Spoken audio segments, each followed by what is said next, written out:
Bonsoir, bonsoir. J'arrive, je suis là. Bonsoir, mesdames et messieurs. Bienvenue à l'analyse de l'épisode 3 de la saison 46 de Survivor US. J'espère que vous allez bien. Pour ceux qui me connaissent pas, je m'appelle Chris Softy. C'est écrit un peu partout ici sur la chaîne. Mais sinon, vous m'avez peut-être vu sur la chaîne de Raphaël Mérette lors de nos analyses de Survivor 41 à 45 ou les exclus pour Survivor Québec. J'espère que vous allez bien. Cette semaine, on a eu un troisième épisode de Survivor 46, un épisode qui retourne à la normale au niveau du temps d'antenne. Donc les deux premiers épisodes étaient de 2 heures, incluant les pubs. Et ici, on avait le classique 90 minutes qui revient, donc le 1h30. Puis je pense que c'était bon pour cet épisode-ci. Overall, mon appréciation de l'épisode, mitigée. Pour ceux qui ont vu l'épisode,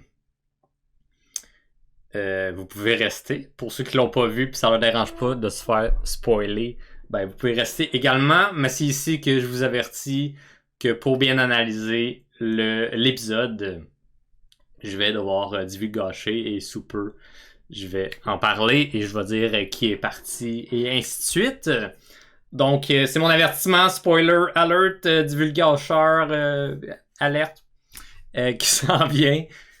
Allez l'écouter, revenez, puis tout est chill. Mais ouais, l'épisode, pas grand chose à dire. Il s'est passé quelques trucs, mais on a pas mal on retourne au point original de l'épisode, I guess. Plus ou moins.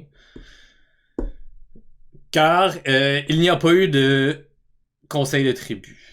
Il n'y a pas eu de conseil de tribu. C'est malheureusement un medevac qu'on a eu ici dans cet épisode. Rien de super over the top traumatisant ou quelqu'un qui s'est blessé. C'est vraiment juste une blessure qui, avec de l'étude de cause, ils ont préféré le retirer. Donc, on y va tout de suite avec la personne qui a été retirée de l'aventure. C'est du côté des Oranges. C'est Randen Montalvo, si vous l'aviez dans votre pool. J'ai pas décidé encore ce que ça donnait comme point. Si on donnait des points différents pour des medevacs, vu que c'est comme un peu out there, c'est pas stratégique. En même temps, ça fait partie de la game de Survivor, un peu comme Jeff disait. Ça fait partie de la game, puis c'est comme ça. La game continue et on passe à d'autres choses. Donc, pour l'instant, je donne le point normal, donc le 3 points qui lui revient. Qui vous revient en fait, vu qu'il est éliminé, vu qu'il a été éliminé, entre guillemets ici, 3e. Si vous avez des suggestions, vous pouvez laisser dans les commentaires ou dans le chat ici présent. Puis je réfléchirai à ça. Pour l'instant, j'ai pas l'intention de rajouter d'autres points, mais je pourrais être convaincu. J'ai l'impression qu'il y a une petite injustice, mais en même temps, ça fait partie de la game. Fait que donnez-moi votre avis si vous êtes d'accord que ça devrait rester comme ça, ou si vous préférez peut-être un petit changement. Je suis pas fermé non plus. Et ici, dans ce cas-ci, peut-être des points bonus vu que c'est un medevac. En même temps, je veux rester équitable dans cette compétition, malgré qu'on a une petite compétition amicale ici. Donc, Randen qui donne 3 points. Si vous l'aviez dans votre top 3, si c'était votre first boot, ben, il est parti 3e. Voilà. C'est dommage, Randen qui a eu des mal au nerf à première vue.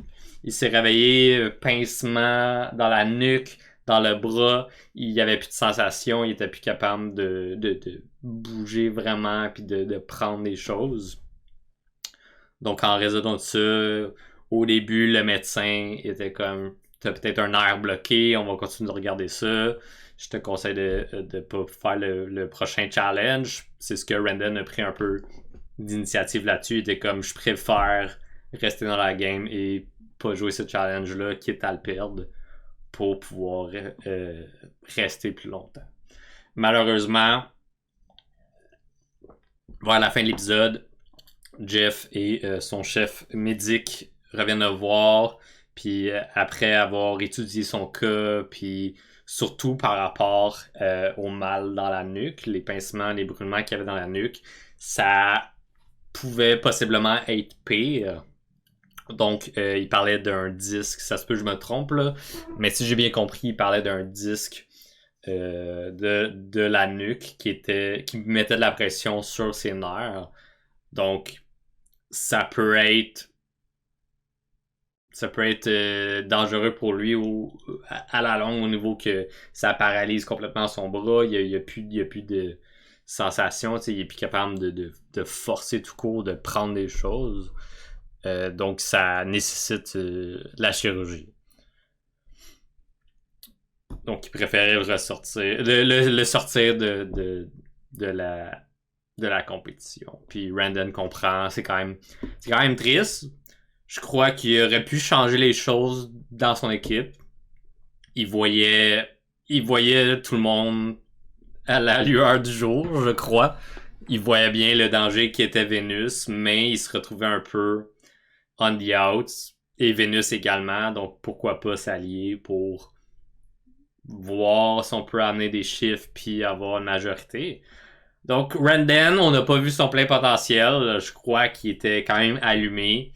Mais considérant qu'on a principalement vu les Mauves ou d'autres joueurs dans son équipe comme Soda, Tevin ou Vénus qui ont pris beaucoup plus le temps d'antenne, malheureusement, on n'a pas pu voir assez de Randon pour bien étudier son cas à lui. Je vais m'en tenir à ça pour Randon. Je veux pas trop déblatérer là-dessus. Malheureusement, il a été sorti de la game, puis c'est pas mal ça. Ça met Vénus dans une position, à la position initiale d'être seule contre tous. C'est un peu triste pour elle. En même temps, elle est comme, je peux pas en vouloir à Randall, c'est pas de sa faute. On va voir, tu sais. Ça fait juste prouver que la game peut changer, puis il y a des choses qu'on peut pas prévoir, fait qu'elle espère peut-être qu'il va y avoir un changement. Peut-être Tribe Swap avant un merge, peut-être. Ça s'en vient. Après 3 épisodes, s'il y a un Tribe Swap cette saison, ça devrait être bientôt. Je dirais pas le prochain épisode. Peut-être le 5 ou 6e. Peut-être 5 ou 6e. Mais s'ils veulent encore faire un Tribe Swap à 3 équipes, avec des si peu de gens, je préférerais voir. Pis ça, j'en ai déjà parlé dans les autres podcasts des autres saisons antérieures. Je préfère voir un Tribe Swap vers 2 équipes, vu qu'ils sont encore un grand nombre, puis qu'ils peuvent changer les dynamiques, puis voir comment que les joueurs et les joueuses s'adaptent à cette nouvelle forme de stratégie sociale qu'ils n'ont pas vécu depuis le début de l'aventure, qu'ils ont déjà vu dans d'autres saisons entièrement, mais qui n'ont pas vécu eux-mêmes. Donc, changer un peu les choses, changer un peu leur façon de penser, leur façon de compter. T'sais. Fait que j'aimerais ça. Sinon, dans l'épisode, on a vu beaucoup Banu, évidemment. Banu qui était pas mal on the chopping block. Il s'est mis un peu lui-même, là aussi, avec ses émotions omniprésentes dans toutes ses réactions, ce qui est correct, mais c'est au niveau de son contrôle qui était un peu plus difficile pour sa game. Comme je disais à ma blonde pendant qu'on l'écoutait, t'as bien beau être le plus grand passionné de l'aventure de Survivor, puis de respecter le jeu, puis de vouloir tellement être là, ça veut pas dire que t'es fait pour la game. Je pense qu'il est plus là pour l'aventure, puis c'est ce qu'on a vu durant l'épisode. Banu a surtout parlé. Il a dit à Jeff à la fin de l'épisode, il était comme, j'avais déjà préparé mon speech de fin. Puis il a un peu déblatéré, puis il l'a dit aussi durant le journey. On a eu un journey encore. Ou qui était pas là pour gagner de l'argent, mais plutôt pour gagner. À la place de gagner 1 million de dollars, il voulait gagner 1 million de cœurs. phrase cheesy, mais qui montre quand même à quel point il tient à cette aventure-là, puis qu'il veut rester dans cette aventure-là. Mais juste le simple fait qu'il est là pour gagner le cœur des gens, gagner comme ces relations-là, autant avec ses tribe mates que le public qui regarde Survivor, les fans de Survivor. Il est pas là pour gagner. Fait qu'il y a cette drive-là différente qui va peut-être pas kick in comme d'autres joueurs, comme Candy qu'on a vu, comme Q qui essaie de manipuler les choses à son avantage, comme Venus qui se bat pour rester en vie. Salut Pomme, j'espère que ça va toi aussi. Donc, ouais, Banu émotionnel du début à la fin. Parlons du journey. Donc, commençons avec l'épreuve. Après ça, je vais passer de ces équipes, puisque l'épreuve a une influence sur le journey, car c'est l'équipe qui gagnait, qui choisissait quel joueur de l'équipe y allait, puis après ça, ils choisissaient un joueur de chaque équipe pour y aller avec cette personne. Donc, challenge dans l'eau, hein, je l'avais prédit un peu tout seul de mon bord avec ma copine avant de l'écouter. J'étais comme, je pense que ça va être un challenge dans l'eau. Je sais pas si j'ai vu des images, puis subconsciemment, j'ai juste oublié. Mais challenge qui a débuté dans l'eau où il devait nager, escalader une structure de bois, sauter en bas et à tour de rôle traverser par-dessus un baril. Donc, ça aidait à traverser un baril pour ensuite déterrer des poches de sable et pouvoir les lancer sur une structure. Et on a vu pour la première fois une performance lamentable du côté des oranges. Lamentable et peut-être un peu sévère, mais on a vu Hunter littéralement carry son équipe dans l'eau et remporter le tout. Là. Il a tout fait dans ce challenge. Son équipe ne servait pas à grand-chose. Et les oranges ont été longtemps derniers dans cette épreuve et de nulle part, au lancer des poches de sable, Hunter a juste été chercher la victoire pour son équipe. Les oranges finissent encore une fois premiers dans ce challenge, suivi des verts et malheureusement les mauves, malgré que c'était très serré entre les verts et les mauves se retrouvent perdants de ce challenge. Donc, ils étaient supposés d'aller en conseil des tribus, mais heureusement pour eux, mais malheureusement pour Randon, vu que Randon a été medevac, les mauves n'avaient pas besoin d'aller au conseil des tribus. On a vu ça à plusieurs reprises dans d'autres saisons de Survivor. Quand que quelqu'un est medevac, il n'y a quand même pas de Tribal Council. Parce qu'au niveau des nombres, dans leur calcul de combien de gens doivent être éliminés après telle période, des choses comme ça, ça fonctionne.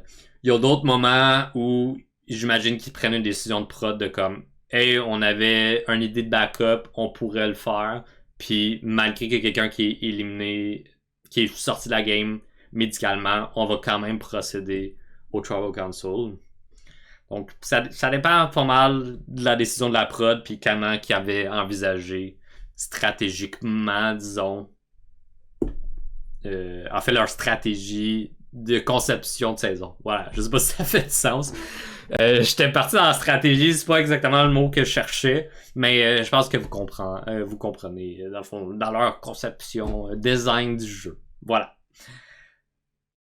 Et considérant que les oranges ont remporté le challenge, ils ont eu le droit à des outils puis une bâche, les verts un petit peu aussi, mais les oranges ont décidé d'envoyer Liz de leur propre équipe au Journey et ils ont choisi Ben du côté des verts et Banu du côté des mauves. Donc ça faisait pas trop l'affaire des mauves, considérant que Banu, dans toutes ses grandes émotions, est pas mal honnête, même trop honnête, dit trop de choses à même leur équipe. Donc eux, ils craignent qu'à l'extérieur, il explose, surtout qu'il est en danger. Et c'est ce qui est arrivé durant le Journey. Je tiens à dire, première chose, Ben donne de la gratitude à Banu. Il est comme, on voit que t'es passionné, on voit que tu te donnes. Tu sais, il y a du monde qui sont ressortis de pire dans Survivor puis qui se sont rendus encore plus loin. Donc, sois pas découragé.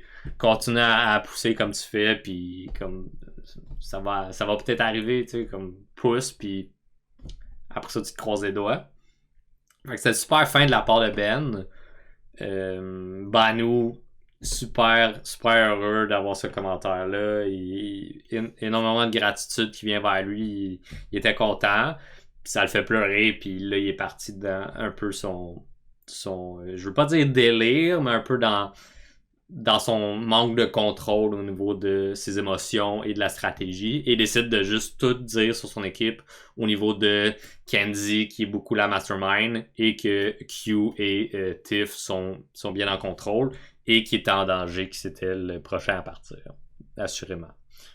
Malgré tout, Ben et Liz il le laissait parler, puis il le rassurait, puis Banu continuait à donner de l'information, des petits détails ici et là. Fait que c'était super bon pour Ben et Liz, mais en même temps, j'ai pas l'impression qu'ils ont poussé pour. Ils ont juste été fins avec lui, authentiques, puis juste comme « Hey, lâche pas, on voit rusher, puis comme lâchez pas. » Puis c'était juste assez pour Banu, surtout dans ce cas-ci. Je sais pas comment que les trois autres auraient réagi au niveau de ce genre de commentaires-là, de comme hey, on voit que vous vous démenez autant que nous, c'est juste que vous arrivez pas au même résultat, malheureusement. Mais dans son cas, lui, avec ses émotions, il s'est laissé emporter. Ce qui est pas une mauvaise chose, considérant qu'il est pas vraiment en alliance avec les autres, malgré que Q veut énormément garder Banu parce qu'il est loyal, comparé à Kenzie, qui est une menace, mais on y reviendra. Donc, ici, beau petit moment. J'ai trouvé que surtout Ben qui a pris un peu plus les devants, mais Liz a facilement embarqué au niveau de rassurer Banu. Puis, malgré que les autres ils étaient contents d'avoir de l'information, je pense que c'était tout de même honnête ce qu'ils faisaient. Je pense que c'était vraiment leur réaction authentique de comme hey, faites-vous-en pas. On comprend que c'est difficile, mais on voit que tu pousses. Et là, on propose un jeu de pige de roche où les deux personnes qui ont une roche bleue doivent compétitionner en privé pour avoir un avantage ou perdre son vote. Et la personne qui a la roche blanche ne participe pas, fait juste quitter le journey. Et malheureusement pour Liz a pigé la roche blanche et retournée chez elle, en fait dans son camp. Mais heureusement pour Banu, il y avait la chance de tenter d'avoir un avantage. Je pense pas que ça l'aurait sauvé dans le cas où s'il n'y avait pas déjà des mouvements en place par Q. J'ai pas l'impression qu'un avantage aurait sauvé Banu, à part c'était genre safety without power, puis je fais juste quitter le Tribal Council sans voter avant même qu'on vote. Donc ça aurait pu être bon, puis ben le Q et Tiff seraient retournés vers Kenzie, pas le choix, tu sais. Mais ça a été quand même wild. À part ça, les autres avantages, c'est extravot, steal the vote. Pas certain. Mis à part ce qui était déjà en branle, là, disons que Banu était tout seul, je pense pas que ça allait le sauver. Donc, Banu et Ben doivent compétitionner, mais ce que j'ai aimé, c'est qu'ils compétitionnaient pas un contre l'autre, ils compétitionnaient contre le temps. C'est ce que j'ai mieux aimé de cette journée-là. J'aimais pas les genres de non-choix, de comme on compétitionne un contre l'autre, c'est sûr qu'il y en a un qui a un avantage, c'est sûr qu'il y en a un qui perd son vote. Des choses comme ça, j'aimais moins ça. Ici, c'est vraiment c'est toi qui c'est ton résultat, c'est tes efforts qui vont déterminer si tu as l'avantage ou si tu perds ton vote. Je pense pas qu'ils pouvaient back down à ce point-ci. C'est la partie que j'ai un peu moins aimée. J'ai peut-être manqué ce détail-là. Peut-être qu'il y avait la possibilité de back down puis de pas risquer. Mais si ce l'est pas, je pense qu'il aurait dû avoir l'option quand même. C'est un peu weird d'avoir le truc des rushs avant s'il y a l'option de back down, des choses comme ça. Mais ça aurait pu être une décision avant puis la possibilité de piger des roches s'ils s'entendent pas ou que tout le monde veut le faire. Je pense que ça aurait été mieux, mais là ici, tu sais, je nitpick, là. Ici, je vais chercher les petits détails que ça aurait pu être mieux comme ça. Mais overall, le journey m'a pas dérangé. Puis j'ai aimé le moment humain pour Banu, là. C'est là qu'on a vu un peu sa première phrase cheesy de Win a Million Hearts. Je suis comme, oui, mais c'est au final, c'est pas ça Survivor. Comme, oui, tu peux être là pour l'expérience, mais tu veux être là aussi pour te rendre loin pour gagner. Sinon, j'ai l'impression que c'est comme, c'est touché, tu sais, je veux pas enlever à Banu ou le genre de joueurs qui sont là pour simplement l'expérience et pas pour l'argent. Comme l'argent au final devient juste un petit bonus si tu te rends là. Mais ça reste quand même une compétition pour ça. Puis j'ai l'impression que la drive est complètement différente. Puis tu vas tout le temps avoir des avantages contre ceux qui ont vraiment du feu au ventre puis qui veulent gagner à tout prix le million de dollars. Tu sais, veux pas, plus que tu te rapproches du million, plus que c'est présent dans ta tête, de comme, hey, je pourrais gagner 1 million de dollars. Faut juste que je réfléchisse comme il faut à ce que je veux faire. Au niveau de comme, hey, je suis proche de gagner 1 million de dollars, mais je suis vraiment content de tous les amis que je m'ai fait. J'ai l'impression que la drive va pas être pareille. T'sais. Mais je veux vraiment pas dénigrer ce que Banu vit. Je pense que c'est très beau comme message. Je pense juste qu'il y a d'autres types de places qui pourraient aller pour ce genre d'expérience-là. Je sais pas.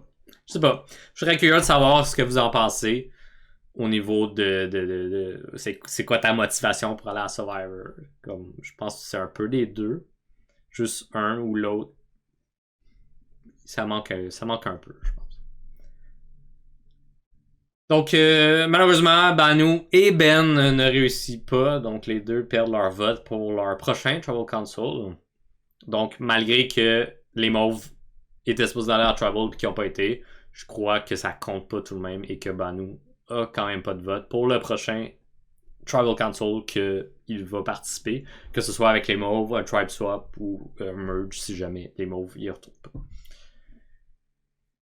Donc, beaucoup de choses, ça a surtout tourné autour de Banu, comme j'ai dit. Les Mauves qui commencent en retour, au début de l'épisode, en retour de Tribal Council, en expliquant à Banu toute l'histoire de la fake idole de Jess. Pourquoi que tout le monde le savait et pas lui. C'était la seule personne qui le savait pas. C'est surtout parce qu'ils voulaient pas que leur plan soit révélé. Je crois qu'ils ont bien fait au niveau de ça. J'ai déjà donné mon opinion au niveau de la fake idol, puis j'étais comme, je trouve que c'est too much. Surtout de la façon que ça a été fait. Que ça a été amené, ça a été joué. Puis ici, on a Q qui reprend un peu le même discours qu'il y avait au Tribal Council précédent. Avec Banu, il réitère sur yo, tu parles trop, faut que tu saches quand te taire, quand garder ça pour toi et quand révéler des détails ou une partie des détails. C'est juste réfléchir stratégiquement là-dedans. Tu sais, tu peux être un joueur émotionnel, puis on l'a vu amplement dans les dernières saisons. Des joueurs émotionnels qui se rendent loin, mais ils ont quand même une fibre stratégique en eux. Ils ont quand même des réflexions stratégiques. Oui, ils vont peut-être être plus dirigés. Leur choix va être plus dirigé, orienté par leurs émotions, mais ils vont quand même voir un aspect stratégique là-dedans. Puis ça se justifie à la fin. Ça justifie très bien de comme, hey, je sais que mon plus grand rival, c'est mon numéro 1 que j'ai gardé jusqu'à la fin.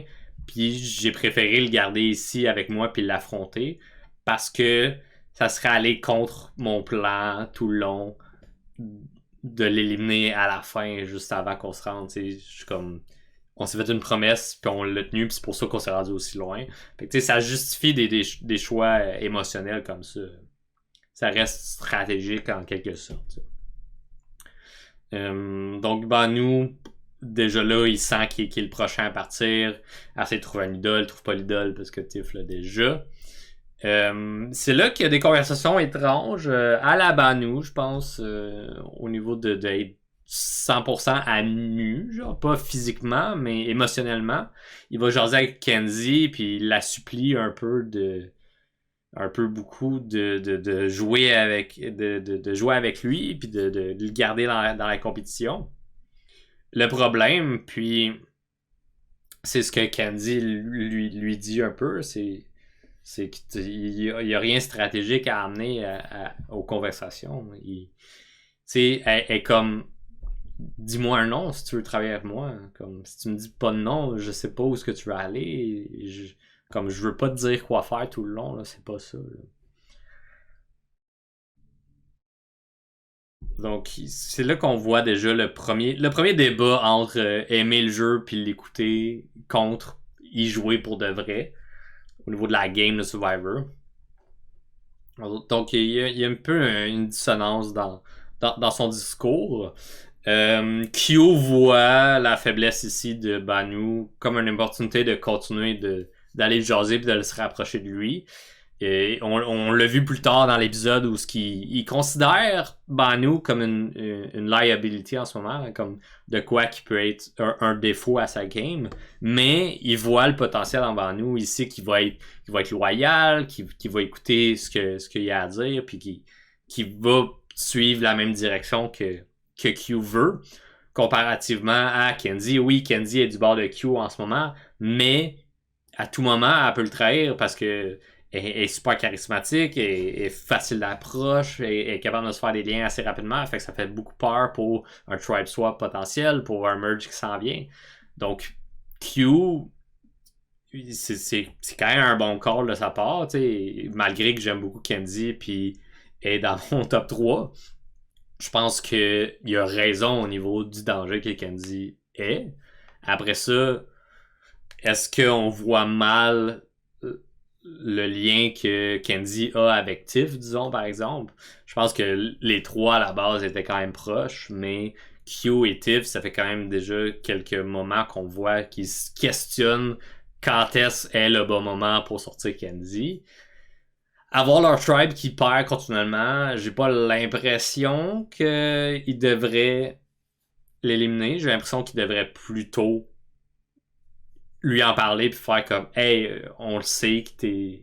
On voit comment t'es, on voit comment tu peux être dangereuse, mais on veut justement te garder, on veut te garder de notre bord parce que tu vas pouvoir nous aider à aller chercher les alliés as un tribe swap ou un merge potentiel. Je pense qu'il y a moyen d'emmener cette menace-là puis de l'utiliser comme un avantage pour toi en même temps de donner un peu des fleurs à la personne, faire comme hey, on a remarqué ça, mais à la place de vouloir t'éliminer, on veut te garder. Comme là c'est facile pour moi de le dire, mais comme ça peut être bon pour Q d'éliminer Kenzie puis de garder Banu, mais je pense qu'au final à long terme, je pense que Banu peut devenir beaucoup plus un liability que la menace que Kenzie peut porter. Ça va dépendre comment que les tribes vont merge ensemble, comment qu'ils vont travailler. Là. Salut Dark Saint, j'espère que tu vas bien. Les Yanu devraient juste sortir Banu, ouais. J'ai l'impression aussi. Je comprends l'aspect stratégique que Q apporte, mais au final, comme tu dis, Banu, c'est trop une wildcard, je suis 100% d'accord avec toi. J'ai pas l'impression qu'elle peut se revirer sur un dissous comme qu'on a vu Emily le faire à la dernière saison. Tu sais, quand que. Ouais, j'ai un blast sur son nom, mais quand le Canadien des Jaunes est allé parler avec Emily, puis il a dit pas Brando. Le dude faut charismatique qui était souriant des Jaunes qui s'est fait éliminer. Puis qui a pull un. Et Caleb, exact, merci. Quand Caleb est allé voir Emily pour lui dire comme hey, t'es brusque avec le monde, le monde parle de toi, ils vont t'éliminer, mais comme je veux travailler avec toi, je veux que tu restes. Dans ce cas-ci, Emily était beaucoup plus attentive à ça, puis elle a beaucoup changé, puis elle a passé d'une joueuse que j'appréciais pas à une joueuse que j'ai le plus appréciée de la saison. Ici, Banu, j'ai pas l'impression qu'il va pouvoir faire ce cheminement-là. Je vois l'intention de Q, mais je pense qu'au final, puis tu l'as bien dit, là, Banu est trop une wildcard. Malgré que Kenzie peut être une menace, je pense qu'il y a moyen de travailler cette menace-là pour que ça soit une menace pour les autres et pas pour toi. Q rassure Banu, il lui dit tu peux être le Philip Shepard à mon Boston Rob. Je trouve ça bien, il parle avec des termes que Banu comprend. Après ça, est-ce qu'il peut le voir négativement? Oui, puis c'est un peu comme je pense pas que les mots exacts ont été dits au niveau de t'es émotionnel, c'est négatif, c'est pas bon.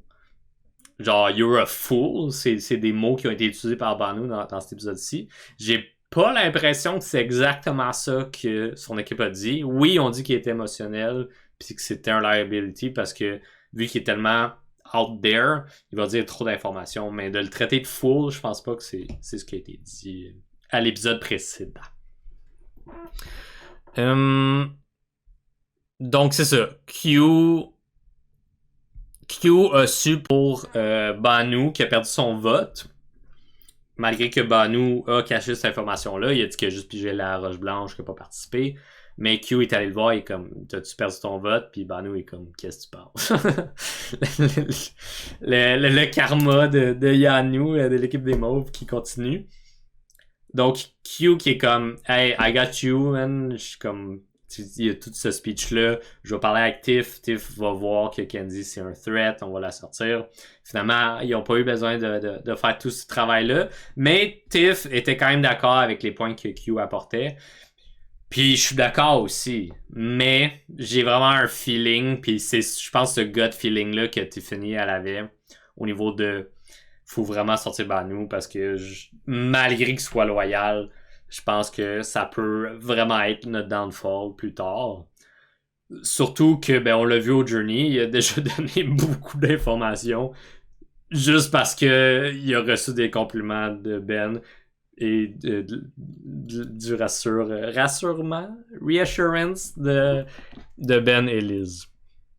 Autre chose que j'ai trouvé importante, puis là on va sauter au orange, c'est on voit Hunter qui se construit un lit, littéralement un lit avec des bouts de bambou, des bouts de bois, de la corde, puis tout le monde est juste comme ce gars-là fourni, il fait juste le faire. Ce qu'on a vu puis ce qu'on savait moins de Hunter, c'est qu'il y a une pièce entièrement pour les puzzles à la Survivor qui s'est faite chez lui. Donc, il a patenté plein de puzzles ou inspiré de puzzles de Survivor. Donc, Vénus, elle a vraiment raison. C'est un danger ambulant que personne voit, qui est tranquille, il est fourni pour la tribe, il est gentil, il est bon. Puis, ça va être un danger. Puis, personne le voit. Puis, c'est un peu ça que Vénus... elle voit dire dans son jeu, et comme chaque saison a ce genre de joueur-là. Elle apporte l'info que Hunter et Tevin gèrent un peu la game. Mais l'affaire, c'est que je pense que de la manière qu'elle transmet son message à Randen, Randen est juste comme pas trop sûr. Je suis pas certain que le message passe, puis je pense que c'est vraiment dans le delivery que Vénus fait. C'est comme tu crois pas que Hunter va gagner la game? Non, je suis d'accord. Je crois pas qu'il va gagner la game, mais c'est quelqu'un qui peut facilement aller loin parce qu'il gagne des Immunity Challenge tout seul. T'sais.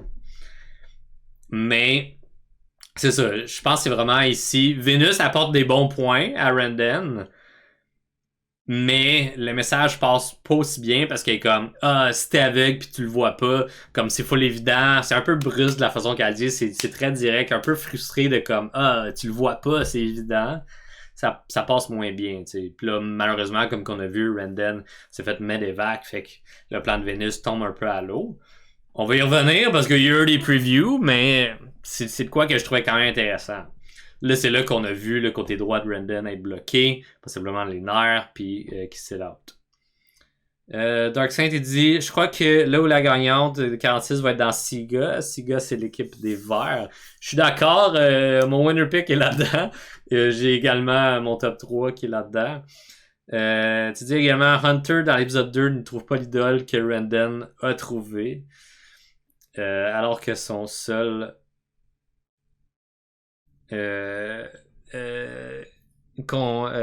confessionnal de l'épisode à propos de trouver l'idole. C'est vrai. Hunter, on le voit pas tant. Ça, au niveau de analyser l'édit, je suis moins là-dedans. Je pense que la prod, les monteurs essaient surtout de suivre un peu le narrative qui se construit, qu'on voit, au niveau de bien comprendre qui se fait éliminer. Si Hunter devient plus important plus tard, on va voir plus de edit de lui, plus de confessionnaux. C'est sûr que là, avec une équipe qui perd continuellement, on va voir moins de confessionnaux des autres. Là. Je crois que si je devais analyser un peu plus les confessionnaux, on voit énormément Vénus, un peu plus Steven, un peu plus Soda. Je pense que c'est surtout parce que la première fois qu'ils vont aller à Tribal Council, ça va être là le bobo, puis ça va être là que ça va brasser. Donc voilà, le delivery, très important pour amener un message. Vénus, pour moi, c'est l'Emily de la saison. Yeah, je peux comprendre, mais je pense que Emily était pire au niveau de son delivery. Je pense que Vénus, elle s'est juste fait mettre dans un coin parce qu'elle a de l'air de la belle fille qui se fait tout donner. Pis c'est vraiment pas ça, pis c'est ça le discours qu'elle avait un peu. Pis ça a été mis déjà par Tevin qui a énormément d'influence sur son équipe. Fait que je pense qu'elle s'est fait mettre dans un coin à la place qu'elle s'est mis elle-même dans un coin. Je pense que c'est la différence entre elle et Emily. Venus Poverty 2.0. Oui et non. Pour l'instant, j'ai l'impression que Poverty a été une meilleure joueuse stratégique, mais Poverty s'est pas fait mettre dans un coin parce que c'était un peu l'instigatrice de cet archétype-là. Venus fait mettre dans le coin à cause que il y a déjà eu avant elle Poverty et d'autres joueurs similaires. Sinon, niveau vert, pas grand chose à dire. Lorsque Ben et Liz sont revenus dans leur équipe, ils ont parlé du T qui a été drop par Banu. Donc, c'est ça. Pas grand chose qui s'est passé. On n'a pas vraiment vu les verts de l'épisode. On a vu. La seule chose qu'on a vu avant, disons, le journey, avant le challenge, c'est les verts qui idle hunt en groupe et que mon winner pick, Jem, trouve l'idole subtilement, malgré que tout le monde fouillait. Je pense que Charlie qui était proche à ce moment-là.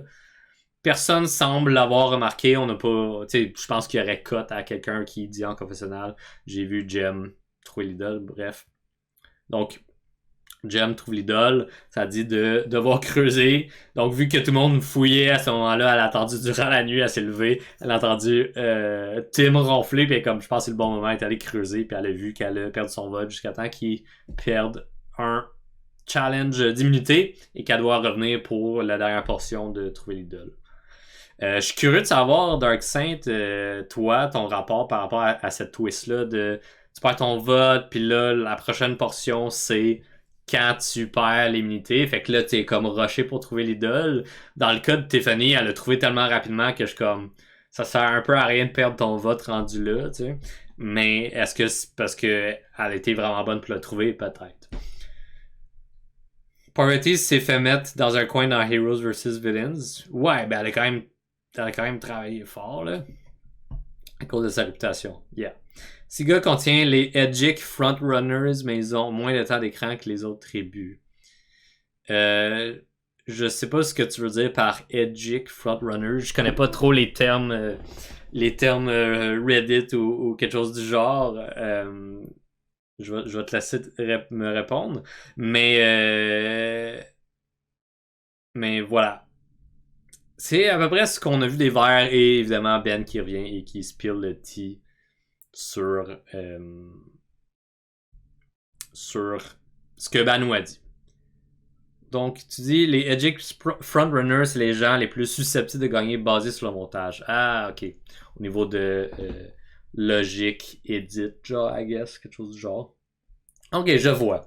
Mais je suis moins porté, tu sais, à analyser le montage. Je peux comprendre qu'il va avoir possiblement des indices là, mais en même temps, je suis comme, ah, je vais laisser plutôt les réactions des gens, voir comment ils interagissent ensemble, comment qui apportent des plans stratégiques. Je vais laisser plus ça parler d'eux-mêmes pour influencer mon analyse où je vois où ça s'en va. Là. Perso, je me base plus sur le montage plus la game, un mix des deux. Je comprends. À chacun sa façon d'analyser. Je suis sûr que c'est tout autant bon que la mienne ou celle de Raph. Donc, c'est juste des points de vue différents. Puis c'est intéressant d'analyser le montage. Je l'analyse des fois sur certains points, plus au niveau de bons coups de montage ou mauvais coups de montage, de comme, hey, ça a duré trop longtemps. Comme par exemple le challenge de la semaine dernière. Oh my god, non merci, c'était ben trop long. Coupe-moi ça. Ce challenge-là ne servait pas à grand chose. C'était juste de la frustration après frustration. Mais après ça, c'est ça. C'est plus cette analyse-là que je fais plutôt qu'une analyse stratégique de qui va gagner. Donc, ça fait pas mal le tour de l'épisode. Comme j'ai dit, vu qu'il y a eu un medevac, ça n'a pas autant brassé. Oui, on avait du potentiel qui s'en allait pour les mauves. Potentiel vote entre Banu, qui avait pas de vote, et Kenzie, dépendamment de Tiff. C'était pas mal Tiff le swing vote ici, parce que Q était pas mal parti dans l'idée que Kenzie était une menace puis que ce serait un bon moment pour l'éliminer. Il est un peu triste qu'il n'y a pas eu pas triste, mais déçu qu'il n'y a pas eu la chance de faire ce plan-là. Mais je me dis, la meilleure chance la prochaine fois. C'est parti comme c'est là. Est-ce qu'ils vont perdre le prochain challenge? Peut-être. Qui sait? Donc, il me reste à vous parler des previews et de lancer un nom possible de qui va être éliminé la semaine prochaine.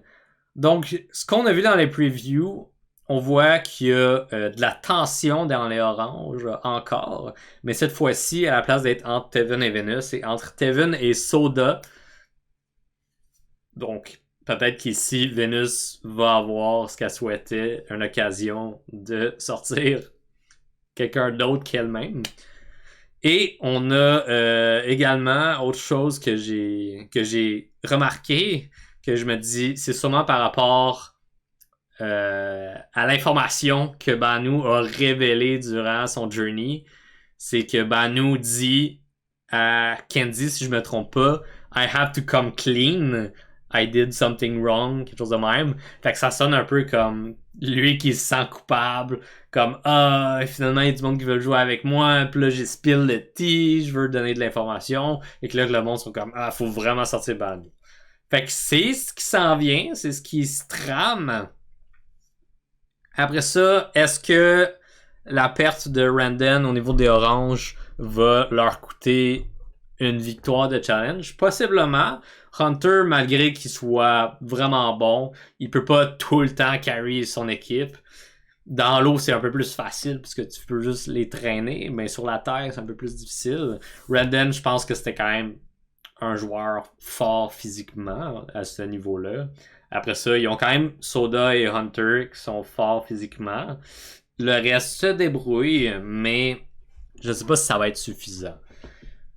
Je crois que les Verts sont sur le bord de perdre un challenge également. Donc, je serais peut-être porté, malgré que je voudrais pas que les Verts aillent en Tribal Council, parce que je veux pas que Jem soit en danger ou que Charlie soit en danger.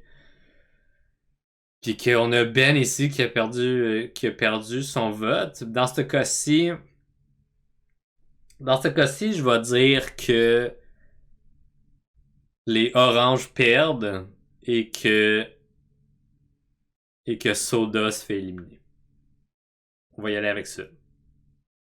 Ça va jouer entre Venus et Soda, puis le beef entre Tevin et Soda. Tevin va rallier tout le monde. Donc c'est ça. C'est ça qu'est ça. On va garder ça plus short and sweet. Petit rappel pour notre petite compétition amicale. Si Renden était dans votre choix de top 3, ça vous donne 3 points. Si vous avez des suggestions au niveau de hey, on fait quoi au niveau de être un peu équitable pour les Medevac? Est-ce qu'on donne des points additionnels? Est-ce qu'on fait juste considérer que ça fait partie de la game of Survivor parce que ça fait partie de la game of Survivor? Donc, gênez-vous pas pour donner votre avis là-dessus dans les commentaires sur YouTube. Je vous rappelle mes picks. Donc, Venus était ma first boot. Elle est encore présente. Peut-être partie pour rester longtemps. Charlie, que je pensais le mettre first boot, mais finalement, je suis comme, alright, on va y aller avec la même tendance que mes autres analyses avec Raph, où j'avais pris des gens que je filais moins dans mon top 3 puis qui se rendaient loin. On l'a vu avec Mama J à la saison 45, c'est rendu tout près du Final 3. J'ai Kenzie qui est peut-être le plus en danger ici en top 2 et Jamila en top 1 qui a été choisi par un Wheel of Names parmi 4 noms que j'hésitais. Mais je suis quand même confiant. Je pense que c'est un bon pick. Donc voilà. J'ai vu que Darkseid a drop d'autres commentaires.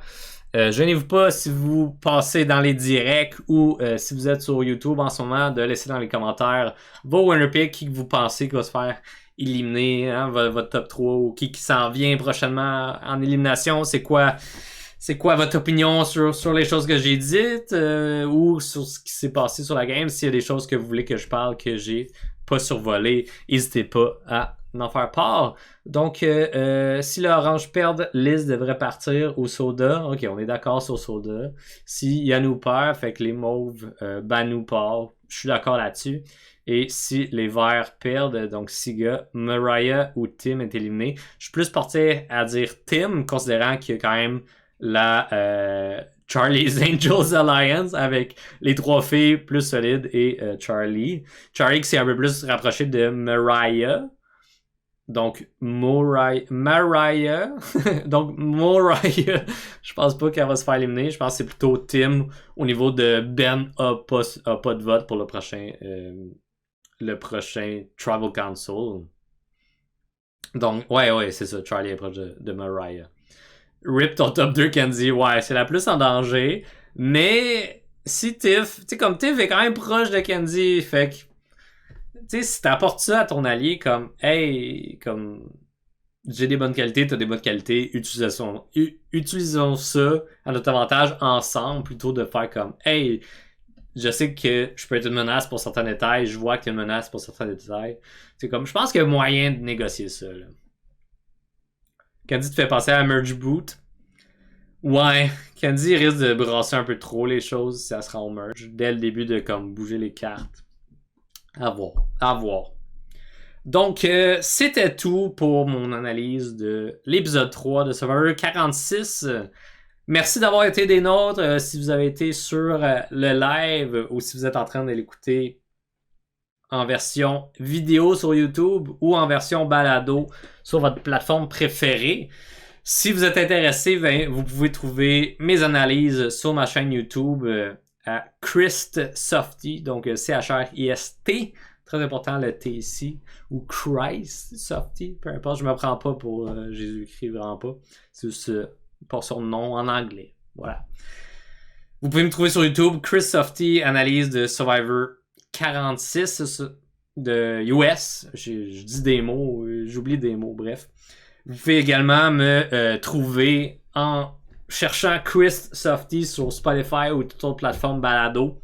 Si vous voulez downloader l'épisode, l'avoir dans vos oreilles quand vous êtes dans le métro, dans le train, dans le transport en commun ou dans votre voiture ou juste chez vous pendant que vous faites à manger, peu importe.